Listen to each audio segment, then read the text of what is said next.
மண்டை ஓடுகள் போன்ற நாட்டில் மன்னன் ஆளுவதோன்னு புலி பொறித்திடும் சோழ மாந்தர்கள் இலைக்கறி குறிப்பது அந்த லைன்ஸுக்கு அவ்வளோ அழகா நீங்க ரியாக்ட் பண்ணியிருந்தீங்க. அது எப்படி பண்ணீங்க? எமோஷன் தான் நமக்கு சிவாஜி சார் தான் அப்படின்னு சின்ன வயசுல இருந்தே நமக்கு பழகிருப்போம். அந்த படத்துல சிவாஜி சார் எங்கேயும் ரெஃப்ளெக்ட் ஆகிடக்கூடாதுன்னு மட்டும் நினைச்சேன். உதாரணத்துக்கு சோதனை மேல் சோதனைன்னு சொல்லிட்டு தங்கப்பதக்கத்தில் ஒரு பாட்டு, அவர் எவ்வளவு அழகா லிப் மூவ்மெண்ட் பண்ணுவாருங்கிறது அப்படியே கேமராவை கொண்டு போய் லென்ஸை வாயில வச்சிருவாங்க, இங்க வச்சுட்டு ஓப்பன் பண்ணுவாங்க. சோதனை மேல் சோதனை போது ஒன்று இது கூட பேசக்காது, அவ்வளோ அழகா அந்த லிப் அப்படி போயிட்டு வரும். படம் எனக்கு வந்துச்சு அந்த டைம்ல, அவ்வளவு பெரிய ஹிட் படம் அது. நீங்க அதை வேணான்னு சொல்லிட்டீங்க. வேற ஒருத்தர் டைரக்டர் கையில போய் நான் ஹீரோவா நடிக்கிறதுக்கு சரியான மெட்டீரியலானு எனக்கு தெரியல, அதுதான் பயம். நான் வேற மாதிரி ஒரு ஆர்டிஸ்டா போகணும்னு நினைச்சிட்டு இருக்கேன். எனக்கு கிராமமே பெரிய பழக்கம் இல்லை, அதுல இந்த மாதிரி ஒரு பஞ்சாயத்து பண்றது, அது பண்றது, இது பண்றது, சந்தனம் பூசிட்டு கையை காலா நினைப்பேங்க இசமா அப்படின்னு வானுங்க. அது எல்லாரும் அப்படியே கேட்டுட்டு இருப்பேன். நான் மட்டும் தான் யோசிச்சு, ஏடா கையை காலா நினைக்கிற, தண்ணி அடிச்சிருக்கியா? நாகேஷ் சார் இல்லாம உலகம் சுற்று வாலிபன் எடுக்க மாட்டேன்னு எம்ஜிஆர் நேரடியா நாகேஷ் சார் வீட்டுக்கு போய் அவரை கூப்பிட்டு வந்தார். எம்ஜிஆர் எவ்வளவு பெரிய ஆள். இப்போ விஜய் கமல் சாருக்கு அப்புறம் வந்திருப்பாரு, ஆனா கலெக்ஷன்ல பாத்தீங்கன்னா அவர் வேற ஒரு இடத்துக்கு போயிருப்பாரு. வடிவேல் தொடர்ந்து நிறைய படங்கள் நடிக்கணும். அவர் நடிச்ச காட்சியை 20 வருஷத்துக்கு நம்ம பார்த்துட்டே இருக்கோம். அப்படி இருக்கும்போது இன்னும் ஒரு 20 வருஷத்துக்கு அவர் தொடர்ந்து நடிக்கணுங்கிறது என்னுடைய விருப்பம். எனக்கு இந்த ஹீரோ அதெல்லாம் தூக்கி போட்டு எந்த கேரக்டர் கிடைச்சி இருக்கிற ஹீரோ எல்லாம் காலி பண்ணுவார். நான் சொன்னா நீங்க ஆச்சரியப்படுவீங்க, ஒரு 10 வருஷத்துக்கு முன்னாடி ஒரு ஸ்கிரிப்ட் பண்ணதில்ல, அரண்மனை 7 அந்த டைரக்டர் எழுதி வச்சிருப்பாரு. சுந்தர் சி டேபிள்ல இருக்கிறதா நான் வச்சிருக்கேன். கதையில ஒரு பேய் பார்க்கும், ஒரு டேபிள்ல அரண்மனை 7 வரைக்கும் போயிட்டீங்களா?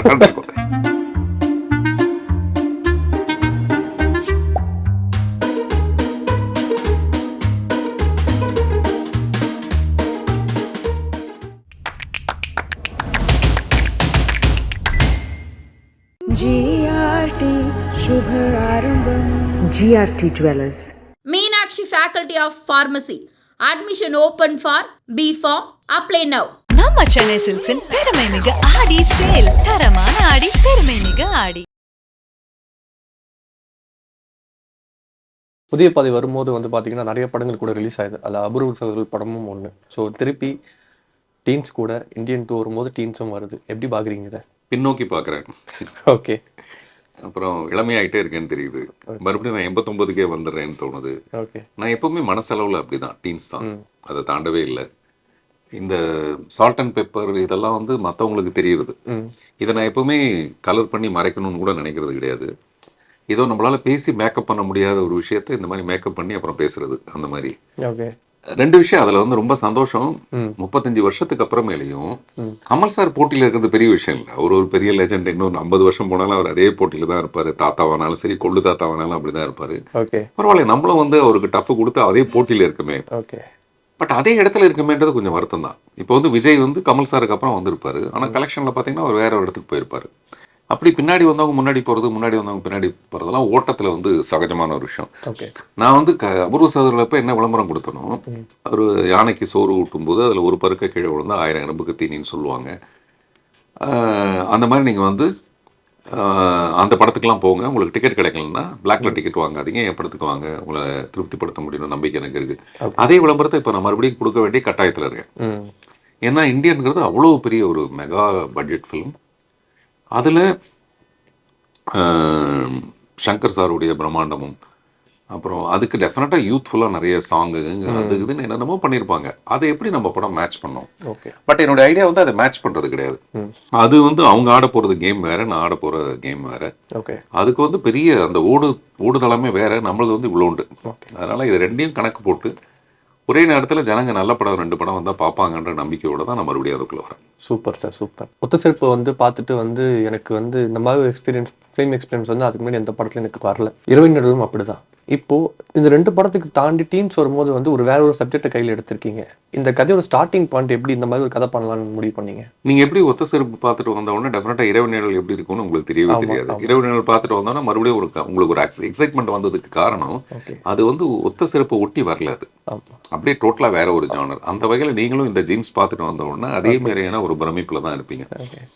முதல்ல இது ஒரு குழந்தைங்களுக்கான படம்னு ஆரம்பிச்சு குழந்தைங்களோட இன்டெலிஜென்ஸை மைண்ட்ல வச்சுட்டு பண்ண வேண்டிய படமா இருந்தது. குழந்தைங்களுக்கான படம்னா அது சும்மா பாப்பரப்பான ஒண்ணு விளையாட்டா அப்படிலாம் பண்ணிட முடியாது. அன்னைக்கு இன்னைக்கு இருக்கிற குழந்தைங்க அவங்களுடைய இன்டெலிஜென்ஸ் எல்லாம் படத்திலேயே அவங்க பெத்தவங்களை விமர்சிக்கிறாங்க. அப்பா வந்து 38 மார்க்கு தான் வாங்குறாரு அவருடைய ப்ராக்ரஸ் ரிப்போர்ட்டை பார்த்தா, நம்மளை பார்த்தா நம்மளை வந்து 85 வாங்கணுங்கிறாரு, இவர் ப்ராக்ரஸ் ரிப்போர்ட்டு இப்படி தான் இருக்குது அப்படின்னு அப்படி விமர்சனம் பண்ணுற ஒரு குழந்தைங்களுடைய விஷயம். அப்பா அம்மாவுடைய லவ் லெட்டரை வச்சுக்கிட்டு 2 பேரும் லவ் பண்ணி தான் கல்யாணம் பண்ணிட்டாங்க. Now they have separated. Okay, love letter எங்கே இருக்குது, அந்த லவ் எங்கே போச்சு அப்படிங்கிற நிறைய கேள்விகளை நான் கேட்குறேன். குழந்தைங்க கவனிக்கிறாங்க இந்த லவ்வும் இதோட செப்பரேஷனும், இது எல்லாம் அவங்களுக்கு நல்லா புரியுது. அதனால் அவங்க இன்னும் ரொம்ப ஸ்ட்ராங் ஆகிடுறாங்க. ஓகே, ஆக்சுவலாக இந்த வாழ்க்கை வந்து ரொம்ப நிலையானது, காதல் வந்து அபூர்வமானது, அது வந்து இன்னும் நிலையானது, ஒரு 50 வருஷம் சேர்ந்தே வாழக்கூடியதுன்னு நினைக்கிற மாதிரி முட்டாள்தனம் காதலிக்கும் போது மட்டுமே இருக்கிறது. ஓகே, இங்கே எதுவுமே நிரந்தரம் இல்லை. அதில் காதல் வந்து முழுக்க முழுக்க அது ஒரு கற்பனை உலகம். அது ஒரு ஆர்ப்பரிக்கிறது, பறக்கிறது, குதிக்கிறது, அந்த மாதிரியான உலகம். அதுக்கான ஆயுசு ரொம்ப கம்மி தான். அதை குழந்தைங்க தெரிஞ்சுக்கிட்டாங்கன்னு வச்சுக்கங்களேன், அதுக்கு வந்து ரொம்ப நல்ல ஒரு மெச்சூரிட்டினால இந்த உலகத்தை எப்படி ஃபேஸ் பண்ணுறதுன்னு தெரியும். ஓகே, நம்மளாம் ஆடி போயிடும். ஒரு சின்ன விஷயம், இது ஒரு தோல்வி, அது ஒரு தோல்வினா ஆடி போயிடும். தோல்விங்கிறது ஒன்றுமே கிடையாது. இன்னும் ஒரு 4 தடவை ஒரு ஸ்டெப் எடுத்து வச்சு அதை செருப்பால் அடிச்சோம்னா ஜெயிச்சிடலாம். ஓகே, ஏதோ தோல்வி செருப்பால் அடிச்சோம்னா ஜெயிச்சிடலாம். அப்படிதான் நான் செருப்பால் அடிச்சு தான் நான் வந்து வந்துகிட்டு இருக்கேன். இப்போ டீன்ஸ் வந்து இந்த ஜேர்னி, இந்த ஜானர், இது எல்லாமே எனக்கு ரொம்ப பிடிச்சிருக்கு. ஓகே, காரணம் எனக்கு இதை ஷூட் பண்ண தெரியாது, ஓகே, எனக்கு இதை டைரக்ட் பண்ண தெரியாது. அதுதான் உண்மையான விஷயம். என்னப்பா இந்த ஸ்கிரிப்ட் நான் எப்படி பண்ணுவேன், ஏன்னா இதுக்கு முன்னாடி நான் பண்ணதில்லைல்ல. ஆமாம், பார்ட் 1, பார்ட் 2, பார்ட் 3ன்னு பண்ணியிருந்தா நமக்கு வந்து அதே தானே இது நம்ம பண்ணிக்கலாம் அப்படின்னு தோணும். இது அப்படி இல்லை. ஓகே, அதில் ஒரு கேரண்டி இருக்குது. இப்போ அரண்மனை ஃபார் எக்ஸாம்பிள் ஸ்ட்ரெயிட்டாகவே நான் எப்பவுமே ரொம்ப மறைச்சிக்கிட்டுலாம் பேச மாட்டேன். அரண்மனை ஓகே, ஏற்கனவே எடுத்து ஜெயிச்ச படம், மறுபடியும் ஒரு தடவை எடுத்தா ஜெயிக்கும்ன்ற ஒரு நம்பிக்கை அது வந்து ப்ரொடியூசர்ஸ்க்கும் வரும், டைரக்டருக்கும் ஒரு கான்ஃபிடன்ஸ் இருக்கும். அது இன்னைக்கு கொடுத்துருக்க கலெக்ஷன் இருக்கு பாருங்க, அது இன்னும் பார்ட் 5, 7, 8, 9லாம் எடுக்கலாம். நான் சொன்னால் நீங்கள் ஆச்சரியப்படுவீங்க. ஒரு 10 வருஷத்துக்கு முன்னாடி ஒரு ஸ்கிரிப்ட் பண்ணதில்லை. அந்த ஸ்கிரிப்டில் அந்த அரண்மனை 7ன்னு அந்த டைரக்டர் எழுதி வச்சிருப்பாரு. சுந்தர் சி டேபிளில் இருக்கிறதா நான் வச்சிருக்கேன் கதையில். Okay, okay, okay. கதையில் ஒரு பேய் வந்து பார்க்கும்போது ஒரு டேபிளில் வந்து அரண்மனை 7 வரைக்கும் போயிட்டீங்களா இருக்கும். நான் 10 வருஷத்துக்கு முன்னாடி பண்ண கதை அது. Okay, okay. இப்போ விட்டா அது 7லாம் தாண்டி போயிட்டே இருக்கும் போல இருக்குது அது. ஆனால் வெற்றியோட சூத்திரம் வந்து நமக்கு தெரியவே தெரியாது. ஒரு மனுஷன் என்ன கதை பண்ணுறான், என்ன பண்ணுறாங்கலாம் கிடையாது. ஜெயிக்கிறது ரொம்ப பெரிய ஒரு சூத்திரம். ஓகே, அது தெரிஞ்சாதான் ப்ரொடியூசர்ஸ் உங்களை மதிப்பாங்க. மற்றபடி நீங்கள் ஒரு பெரிய புத்திசாலின்னு வச்சுங்களேன், உங்களுக்கு பிறந்த நாள் என்னைக்கு சால்வ ஒன்று வந்து போத்திட்டு நீங்கள் பெரிய ஆளுங்க அப்படின்னா, மகேந்திரன் சாரை நம்ம அப்படி தான் வச்சுருந்தோம், பாலுமகேந்திர சாரை நம்ம அப்படி தான் வச்சுருந்தோம், அவ்வளோ அப்படித்தான் பண்ண ருத்ரையாவை நம்ம அப்படி தான் வச்சுருந்தோம். ஓகே. ஃபங்க்ஷனுக்கு மட்டும் கூப்பிடுவாங்க, மற்றபடி படம் எடுக்கலாம் கூப்பிட மாட்டாங்க. பாருங்க மணி அடிக்குது பாருங்க, நான் கரெக்டாக அந்த மாதிரி செட் பண்ணி வச்சிருக்கேன். ஓகே, இந்த நேரத்தில் மணி அடிக்கணும்ன்ற மாதிரி. ஸோ அப்படின்ட்டு அதனால கலெக்ஷன் தான் ரொம்ப பெரிய சூத்திரம். Correct sir. ஓகே. ஸோ வந்து இந்த படம் ரிலீஸ்க்கு தேதி வந்து கொஞ்சம் நீங்கள் ஏப்ரலில் பிளான் பண்ணியிருந்தீங்க. விஎஃப்எக்ஸ் பிரச்சனையால் வந்து இப்போது நீங்கள் ஜோலிக்கு தள்ளப்பட்டிருக்கீங்க. இந்த விஎஃப்எக்ஸ் திருப்பி நீங்கள் ரீஒர்க் பண்ணது இப்போ உங்களுக்கு சாட்டிஸ்ஃபைடாக இருக்கா அந்த ஒர்க் பார்க்கும்போது? சாட்டிஸ்ஃபை ஆகிற வரைக்கும் நான் ஒர்க் பண்ணேன். ஓகே, அதான் அது வந்து பண்ணது சாட்டிஸ்ஃபை ஆக மாட்டேங்குது. அப்போ நம்ம சாட்டிஸ்ஃபை ஆகிற வரைக்கும் ஒர்க் பண்ணணும். அப்படி தான் அது காலம் தாழ்ந்து போயிடுச்சு. பிப்ரவரியில் என் கைக்கு வர வேண்டியது. பிப்ரவரியில் கொடுக்குறேன்னு அவர் ப்ராமிஸ் பண்ணி இப்போ அவர் பேட்டி கொடுக்குறதெல்லாம் ரொம்ப காமெடியாக இருக்குது. அது வந்து யாருக்குமே அவங்களுக்கு பற்றி நம்ம சொல்லி தப்பு கிடையாது. ஒரு பிரச்சனை நம்மளால் இவ்வளோ பெரிய ஒரு நஷ்டத்துக்கு நான் ஆளாயிட்டேன்னு அவருக்கு தெரியும். அந்த குறிப்பிட்ட தேதியில் அவர் கொடுக்காததுக்கு இப்போ என்னுடைய கேள்வி வேறு ஒன்றுமே கிடையாது. ஏன் பிப்ரவரியில் எனக்கு கொடுக்கல? அக்டோபரில் எங்கேருந்து வாங்கிட்டு போன படத்தை ஏன் பிப்ரவரியில் கொடுக்கல? ஏன் கொடுக்கலன்னா உன்னுடைய ஃப்ராடு. நீங்கள் வந்து வேறு படம்லாம் ஒர்க் பண்ணியிருந்தீங்க. வழக்கமாகவே சில டெய்லர்ஸ் அப்படி பண்ணுவாங்க, துணியை வாங்கிட்டு போய் வச்சுட்டு சீட்டு கடியில் வச்சுட்டு உட்காந்துருவாங்க. நம்ம எப்போ போய் கேட்குறோம் அப்போ டக்குன்னு அடிச்சு கொடுத்துருவாங்க 10 நிமிஷத்தில். அந்த மாதிரி இவர் என்ன பண்ணுறாரு, அந்த வேலையை எடுக்காமையே அவருக்கு ஒரு கணக்கு, பிப்ரவரியில் ஆரம்பித்து மார்ச்சில் முடிச்சிடலான்னு. மார்ச்லேயே முடியல, ஏப்ரலில் முடியல, என் படம் ஏப்ரலில் ரிலீஸ் ஆகலைன்னொன்னே அது எனக்கு பெருத்த நஷ்டம். அந்த நஷ்டத்துக்கு நான் நஷ்ட ஈடு கேட்டு அவர் மேலே நான் கேஸ் போடணும். ஓகே. இப்போ எனக்கு இருக்க பிரச்சனை இல்லை, இது அப்புறம் பார்த்துக்கலான்னு சொல்லிட்டு நான் கமிஷனர் ஆஃபீஸில் ஏப்ரல் 25ஆம் தேதியே நான் அவர் மேலே கம்ப்ளைண்ட் கொடுத்து அது எஃப்ஐஆர் ஆகிடுச்சு. அவர் பண்ணுறதுலாம் என்னன்னா, இந்த படத்தை எப்படியாவது நிறுத்த முடியுமா? யாராலையும் முடியாது, என்னாலே முடியல அந்த மாதிரி. அதனால் ரொம்ப வருத்தமான ஒரு விஷயம். ஒரு டெக்னீஷியன் நம்ம இந்த படத்தில் சரியாக ஒர்க் பண்ணலன்னு அவருக்கு தெரியணும். நம்ம இவ்வளோ பெரிய நஷ்டத்தை ஆனால் அவர் பிகினிங்கில் அப்படி தான் பண்ணார். எப்படி பண்ணாருன்னா, அதுக்கு ரொம்ப வருத்தம் தெரிவித்தார். நான் ரொம்ப கோவப்பட்டு திட்டும் போதெல்லாம் இப்படியே வார்த்தைகளை, அவர் என்ன செருப்பால் அடிக்க சொல்லுங்கள், காரி துப்ப சொல்லுங்கள், நான் பண்ணதெல்லாம் தப்பு தான். ரஞ்சித்னு ஒரு ப்ரொடியூசர்கிட்ட அவர் சொல்லியிருக்காரு, 10 கோடி ரூபாய் நஷ்டமானாலும் நான் கணக்கு போட்டு பார்த்து பிற்காலத்தில் எப்படியாவது கொண்டு வந்து கொடுத்துட்றேன், என்னை மன்னிச்சிட சொல்லுங்க. ஓகே. இப்படி சொன்னதெல்லாம் நான் என்ன பண்ணேன், பிப்ரவரிலேருந்து ஏப்ரல் வரைக்கும் அவரோடய ஒர்க் பண்ணிட்டேன். இல்லாட்டி நான் அப்போவே கழட்டி வேற எங்கேயாவது எடுத்துகிட்டு போய் ஒர்க் பண்ணியிருக்கலாம். ஓகே. உங்களுக்கே தெரியும், ஒரு அவசரத்துக்காக நம்ம போனோம்னா அதுக்கு 4 மடங்கு நம்ம செலவு பண்ணணும். என்னுடைய ராத்திரி பகல் தூக்கமே அந்த பிப்ரவரி ஏப்ரல் 19 ஆரம்பிச்சு இந்த நிமிஷம் வரைக்கும் விஎஃப்எக்ஸ் எங்க நடக்குதோ அங்கேயே 10 இடத்துல நடக்குது. 10 இடத்துல போய் படுத்துட்டு இருக்கேன். இங்கேயே பலப்படுற மாதிரி சுத்திட்டு இருக்கேன் நான். ஸோ அதனால இது ஒரு பெரிய சோகமான ஒரு கதை. எனக்கு உங்க படங்கள்னு சொன்னாலே ஒரு 5-6 படங்கள் டக்குன்னு எனக்கு ஞாபகம் வந்துடும். அதுல முதல் படம் பார்த்தீங்கன்னா நீ வருவாய். அந்த முதல் சாங் பார்த்து பார்த்து கண்கள் பூத்திருந்தேன் பாட்டை அவ்வளோ ஃபீல் பண்ணி நீங்க அந்த பாட்டை ஆக்ட் பண்ணியிருப்பீங்க. அது இப்போ உள்ள 90s கிட்டுக்கு கல்யாணம் ஆகாதவங்க, பொண்ணு கிடைக்காதவங்க கூட அந்த பாட்டு ரிலேட் பண்ணிக்கிறாங்க. அதை எப்படி பாக்குறீங்க? நான் இப்ப கல்யாணத்துக்கு பொண்ணு பாக்குறது இல்லை. ஓகே. அவங்க பாக்குற மாதிரி நம்ம அதை பாக்குறது கிடையாது. ஓகே. நானும் இப்போ இந்த மாதிரி பார்ப்பேன். அது அப்படியே ஒரு ஃப்ளாஷ்பேக் எப்பவுமே இன்ட்ரெஸ்டிங்காக தான் இருக்கு. ஓகே. இந்த சாங் அப்போ நான் எப்படி அந்த ஹைதராபாத் போனேன், ராஜு மாஸ்டர் தான் அது ஷூட் பண்ணாரு. சாங்காவே இல்லாம அப்படியே நடக்க விட்டு அது ரொம்ப ஸ்டைலிஷான இருந்தது. அது அதான் சொல்றேன், ஒருத்தனுடைய கற்பனை அஹெடா இருக்கிறது தான் அதுல பாராட்ட வேண்டியது. அது அந்த காலகட்டத்தோட ஒன்று ஒரு ஹிட் படம் மாதிரி, ஹிட் சாங் மாதிரி இல்லாம இப்போ நமக்கு பார்க்க வைக்குதுன்னா அதுதான் அதோட பெரிய விஷயம். சூப்பர். ஸோ அதை சிந்திச்ச டைரக்டர்ல இருந்து, நடன இயக்குனர்ல இருந்து, சாங்கு எல்லாருக்கும் பாராட்டுகள். ஓகே. ஸோ அடுத்த படம் பார்த்தீங்கன்னா அழகி ஒன் ஆஃப் தி சைல்டுஹுட்ல அந்த சின்ன பையனோட கேரக்டர் தான் அப்போ என் வயசா இருந்துச்சு. அந்த பையனுக்காண்டி இந்த படம் பார்க்க ஆரம்பிச்சு, பையனுக்காண்டியா அந்த பொண்ணுக்காண்டியா, அந்த பொண்ணு அந்த சின்ன பாட்டு ஃபர்ஸ்ட் ஒரு பாட்டு இருக்கணும் சார். அந்த பாட்டு எல்லாமே கனெக்ட் ஆச்சு. அதுக்கப்புறம் வளர்ந்து பார்க்கும்போது தான் தெரியும். அந்த அடல்ட் போர்ஷன் எனக்கு அப்போ கனெக்ட் ஆகல. வளர்ந்ததுக்கு அப்புறம் தான் கனெக்ட் ஆச்சு. இந்த ஃபிளாஷ்பேக்ல சின்ன வயசுல கனெக்ட் ஆகக்கூடாது. எனக்கு ஆகல சார். ஓகேவா? அதுல அந்த பழைய காதல் நீங்க திருப்பி போய் பாப்பீங்க அந்த ரோட்ல. அந்த சீன் எனக்கு ஒரு மாதிரி, நீங்க எப்படி எழுதுங்களோ அந்த மாதிரி நானும், எனக்கு புரிதல் வந்தப்போ எனக்கும் அந்த கண்ணீர் வந்துருச்சு. அந்த சீன் எப்படி, அந்த அந்த ஒரு சீன் பத்தி மட்டும் சொல்லுங்க. இப்போ கூட பழைய காதலை பார்த்தா நான் அதே மாதிரி தான் ஃபீல் பண்ணுவேன். இது ஒரு பழைய கதைலாம் கிடையாது, ஃபிளாஷ்பேக்லாம் கிடையாது. ஓகே. பழைய காதலும் பழைய காதலியுமே அது ஒரு விதமான, என்ன சொல்றது, நம்மளுடைய இன்னசென்ஸ் தான் காதலுக்கான பேஸ். நீங்க எப்போ உங்களுக்கு அறிவு வளருதோ, இப்போ எனக்கு அறிவு வளர்ந்துருச்சுன்னா இனிமேல் காதல் ஒர்க் அவுட் ஆகாது. நம்ம எல்லாத்தையும் அறிவுபூர்வமாக அணுகுனா காதல் வராது. அது என்ன சொல்றது, புல்லரிக்கிற மாதிரி, பூ எப்போ விரிஞ்சுதுன்னு தெரியாது நமக்கு, ஆனால் விரிஞ்சிடும். அந்த மாதிரி தான் காதலும். அந்த காதலிக்காக காத்துட்டு இருக்கிறதும், மெசேஜ் வராதப்போ நம்ம வருத்தப்படுறதும் இப்போவும் எனக்கு இருக்கு. அது வேற விஷயம். இப்போ வேற ஒரு மெச்சூரிட்டி லெவலில் இருக்குது. காதல் இல்லைன்னா செத்து போயிடணும், அது வேஸ்ட், அந்த லைஃபே டோட்டலாக வேஸ்ட்டு. அப்புறம் சிந்திக்கிறவனால காதல் இல்லைன்னா முடிய முடியாது. இப்போ நான் அடுத்த கதையை பற்றி யோசிக்கிறேன்னு வச்சுங்களேன். அடுத்த கதையில் ஒரு 3 ஃப்ளாஷ்பேக் ஒரு காதல் சொல்கிறேன் நான். அந்த காதெல்லாம் சும்மா ஜஸ்ட் லைக் தட் சொல்கிறேன். ஒரு ஃப்ளைட் ஒன்று போயிட்டு இருக்குன்னு சொல்கிறேன். சொல்லிட்டு அப்படியே கதை சொல்கிறேன். லுஃப்தான்சாவில் இருக்க ஒரு ஏர் ஹவுஸ் தான் நான் காதலிச்சேன் ஒரு காலத்துலன்னு கதை சொல்கிறேன். ஓகே. இந்த சவுண்ட்லேருந்து ஆரம்பிச்சு லுஃப்தான்சா ஃப்ளைட்ல இருந்து அப்படியே நான் அதை சொல்கிறேன். அப்போனா இந்த கற்பனையிலே என் காதல் ரொம்ப வேகமாக போகுது. கற்பனையிலே இவ்வளோ காதல் இருக்கவனுக்கு நிஜத்தில் இவ்வளோ காதல் இருக்கு. ஸோ இது ஜனங்களோட யூகத்தை விட்டுலாம். ஓகே. ஸோ நிறைய பேர் இந்த படத்தை பார்த்துருப்பாங்க. ஜேம்ஸ் பாண்ட் படம் எனக்கு ரொம்ப பிடிக்கும். நீங்களும் பிரபுதேவா சாரும் அவ்வளோ, அதாவது வடிவேல் சார் கூட என்ன காமெடி ஒர்க் அதே மாதிரி பிரபுதேவா சாரோட காமெடி ஒர்க் ஆச்சு. ஒரு சீன் பார்த்தீங்கன்னா 2 பேரும் சேஸ் பண்ணி ஓடிட்டே இருப்பீங்க. ஒரு வண்டியில போயிட்டு உட்கார போவீங்க. ஏன்னு சத்தம் கேட்கும், ஏய் வண்டி உனக்கு கத்துறாடே, நான் தான் கத்துறேன் அப்படின்னு ஒரு சீன் இருக்கும். அந்த படம் நீங்க உங்களுக்கு வேற ஏதாவது சொல்லியிருக்காங்களா இந்த குறிப்பிட்ட இந்த படம் பத்தி?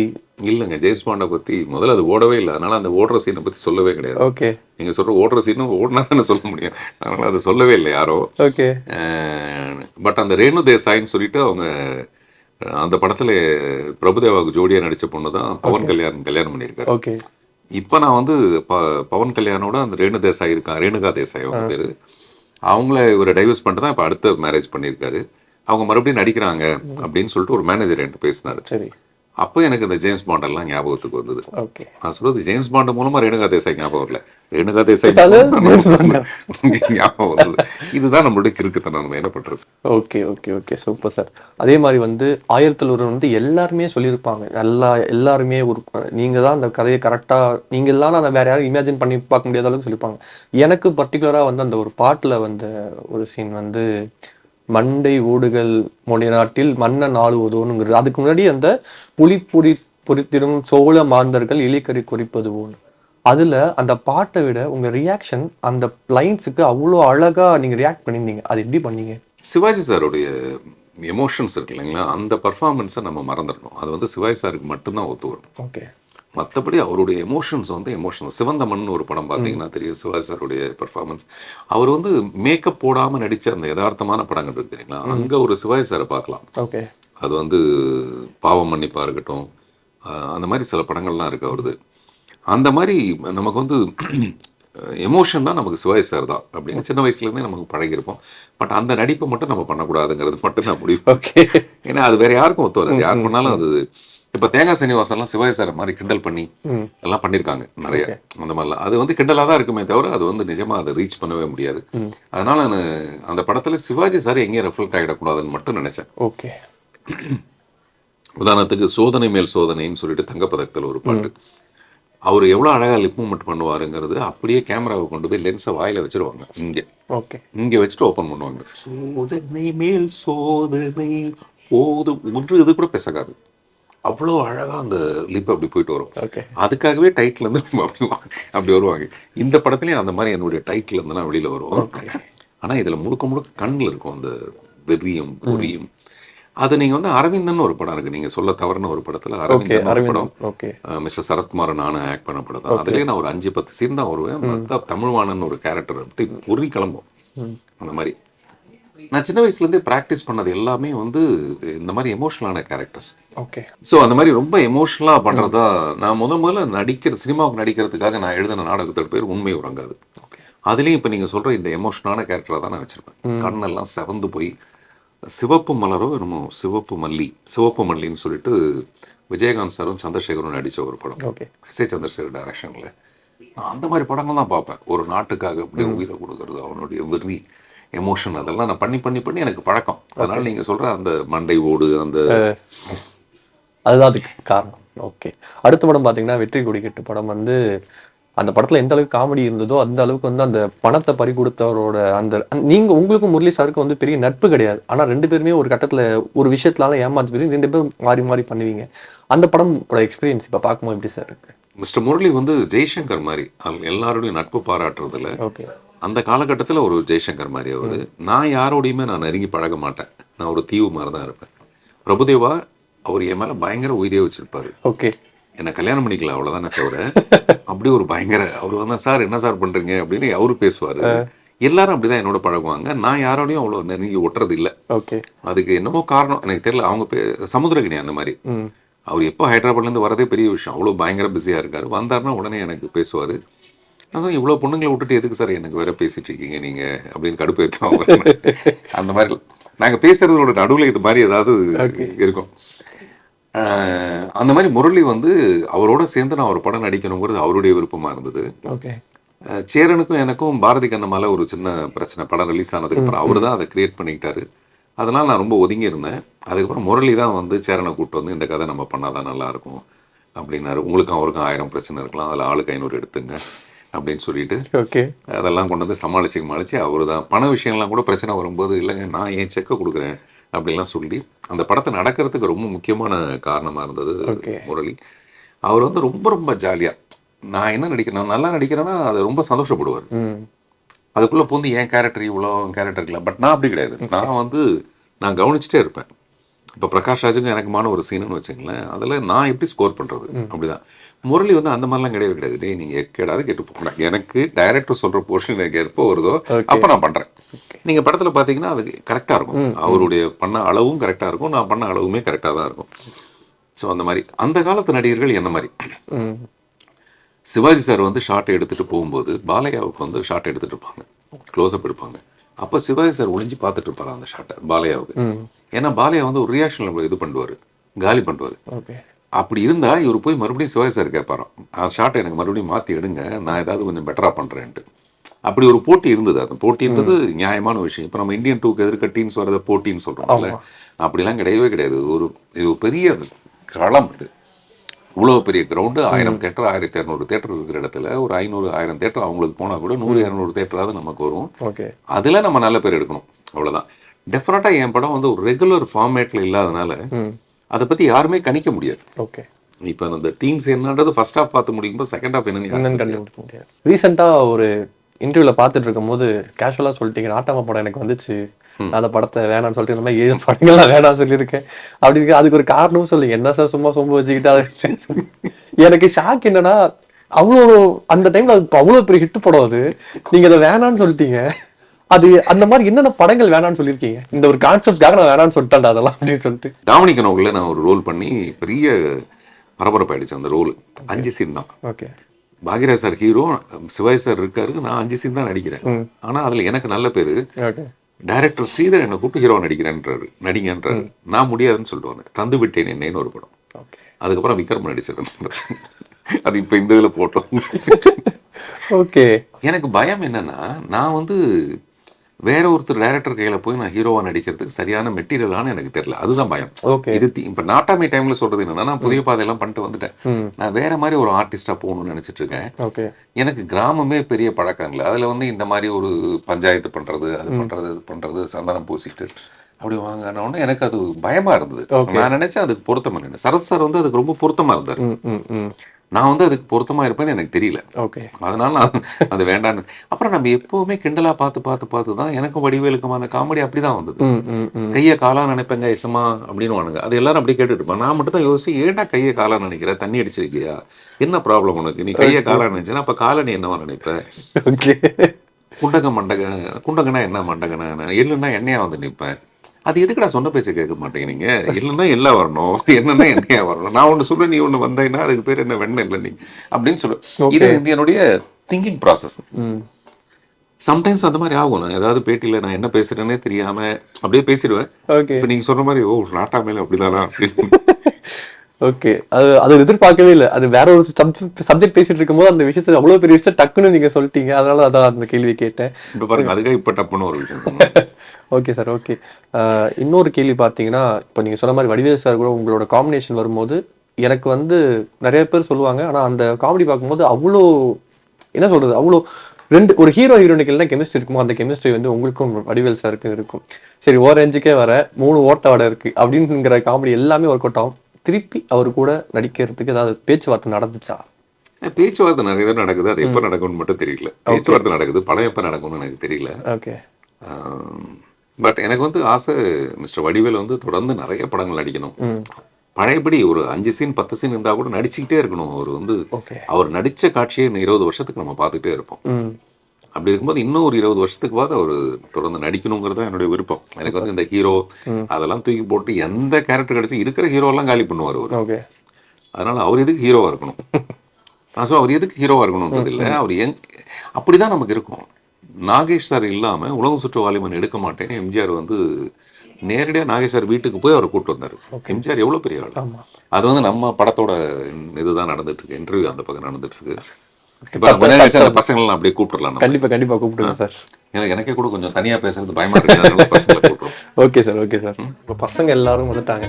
அவங்க எல்லாரும் பேரும் கரெக்டா சொல்லுங்க. பூக்களுக்கு பேரே கிடையாது. ரைட். நீங்க எப்போவாது நம்மளா சும்மா பேர் வச்சுக்கோ வந்துருவேன். சூரியகாந்தி, மல்லிகைப்பூ, ரோஜா பூலாம் சொல்லுவோமே தவிர அது நம்ம வச்சது. 5-6 ஸ்டாரை வச்சு படம் எடுக்கிறதே பெரிய விஷயம் இருக்கும்போது நான் 13 ஸ்டார்ஸ் வச்சு படம் எடுத்தேன். ஒரு படத்தை ஹோல்ட் பண்றதுக்கு ஒரு ஆர்டிஸ்டுக்கு ரொம்ப பெரிய அந்த ஹோல்டிங் கெப்பாசிட்டின்னு அது வந்து நிறைய ஆர்டிஸ்டுக்கு இருக்காது. இப்ப நான் ஒத்த செருப்பு பண்ணும்போது நிறைய என்கிட்ட சொன்னது